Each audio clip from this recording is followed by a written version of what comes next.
নমস্কার বন্ধুরা, আমার আজকের রেসিপি মাগুর মাছের তেল ঝাল। চলুন রেসিপিটি দেখে নেওয়া যাক। প্রথমেই আমি একটি কড়াই নিয়ে তার মধ্যে দিয়ে দেব পরিমাণ মতো তেল। তেল দেওয়ার পর তেলটাকে গরম করে নেব।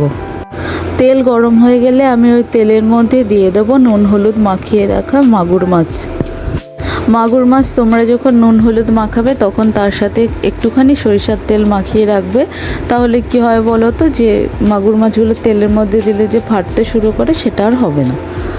মাছগুলোকে আমি একটু উল্টে পাল্টে হালকা করে ভেজে নেব। যেহেতু দেশি আর জ্যান্ত মাছ তাই বেশি ভাজবো না। যাই হোক, মাছগুলো আমার ভাজা কমপ্লিট হয়ে গেছে। এবার আমি এগুলোকে একটি পাত্রের মধ্যে তুলে নেব। ওই একইভাবে আমি বাকি মাছগুলোকেও ভেজে নেব।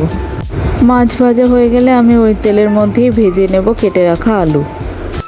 আলুগুলোকে সামান্য নুন হলুদ দিয়ে লাল লাল করে ভেজে নেব। আলুগুলো সুন্দরভাবে ভাজা হয়ে গেলে আলুগুলোকেও একটি পাত্রের মধ্যে তুলে নেব। এরপর কড়াইয়ে যে তেল আছে তার মধ্যে আর সামান্য পরিমাণে তেল মিশিয়ে দেব। তেলটা গরম হয়ে গেলে এবার আমি ওর মধ্যে দিয়ে দেব গোটা জিরা। গোটা জিরা দেওয়ার পর আমি দিয়ে দেব 2 থেকে 3টে তেজপাতা।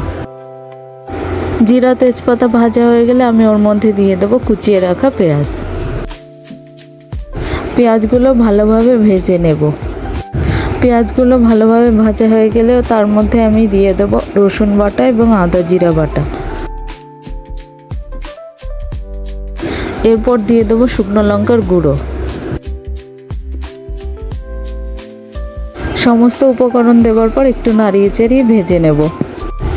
এবার ওই মশলার মধ্যে আমি দিয়ে দেবো পরিমাণ মতো নুন হলুদ দেওয়ার পর আমি মশলাকে আবার বেশ খানিকক্ষণ কষিয়ে নেব।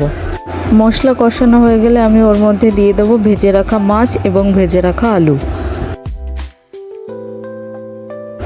একটু নাড়িয়ে চাড়িয়ে নিয়ে আমি ওর মধ্যে দিয়ে দেবো পরিমাণ মতো জল।